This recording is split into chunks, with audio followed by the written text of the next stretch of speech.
A passion for Jesus, the right Jesus. This is chapter 2.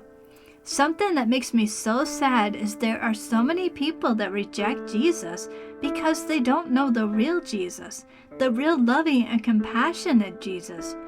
Some have grown up with pastors and teachers using the Bible as a threat to discipline children. A lot of Christians don't act like Christians, so they give a false impression of what Christianity is all about. We are supposed to be kind, loving, polite, not grouchy, judgy, and sinful. Sure, I understand we are all going to sin occasionally because we are not perfect, but there are some things we can do to keep sins to a minimum. Obey the laws, wear your seatbelt, don't speed, respect others, be kind. If we profess ourselves to be Christian, then we must do it all the way. People are going to be looking at us, and if we exhibit a spirit of joy, especially if things are rough for us, people are going to start wondering why. But if we act like everyone else and don't stand out among the crowd, they won't see a reason to become a Christian. The whole gospel message is a message of love, not judgment. We won't reach others for Christ if we keep threatening eternal damnation will come upon them if they don't repent, relent, and commit to God. The real Jesus I know loves everyone, no matter what their skin tone, background, past. Someone may have been homeless or an addict in their life. So what? What they are now is what matters. God doesn't care about your past. He cares about your future. He wants to spend eternity with you. He wants to give you the free gift of salvation. Christianity is so simple. Some people overcomplicate it by telling you to commit to Christ and then give you a list of rules to follow. This is not Christianity. Christianity is committing Christ to your heart, your mind, your life, and the rest follows naturally. Romans 10:9-10 says, "If you openly declare that Jesus is Lord and believe in your heart that God raised him from the dead, you will be saved." Verse 10, "For it is by believing in your heart that you are made right with God, and it is by openly declaring your faith that you will be saved." As the scriptures tell us, anyone who trusts in him will be disgraced. Jew and Gentile are in the same respect. They have the same Lord, who gives to all who call upon him. For everyone who calls upon the name of the Lord will be saved. But how can they call on him to save them unless they believe in him? And how can they believe in him if they have never heard about him? And how can they hear about him unless someone tells them? 15.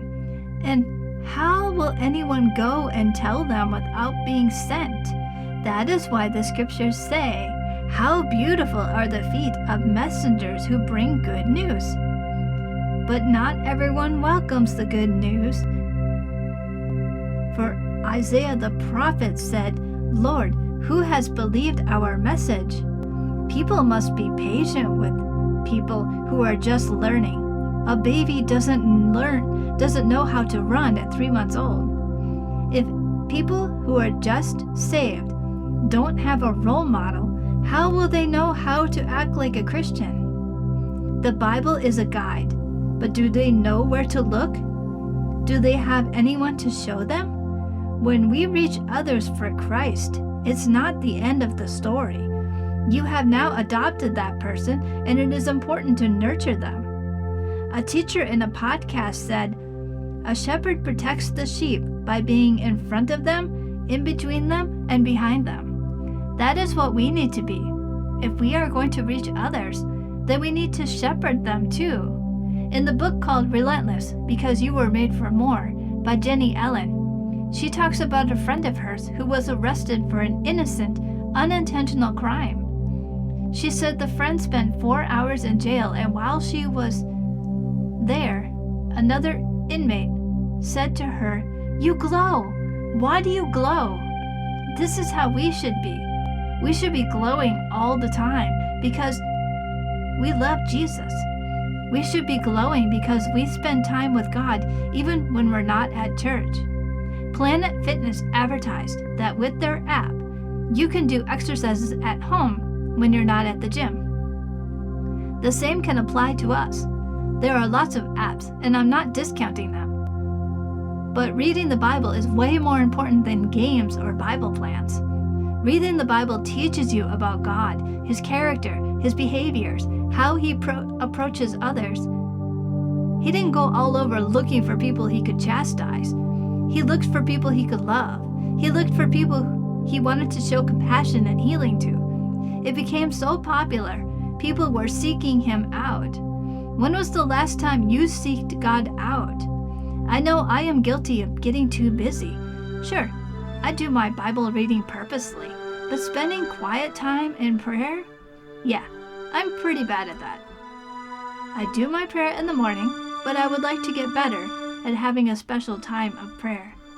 How can you show people the right Jesus? How can you show people the God who cares, the God who loves, the God who saves, the God who doesn't judge people by their outside appearances, but by His relentless love? He is not a tyrant waiting to strike people down. He isn't waiting for you to fix yourself up and then come to Him. He wants you now, just as you are.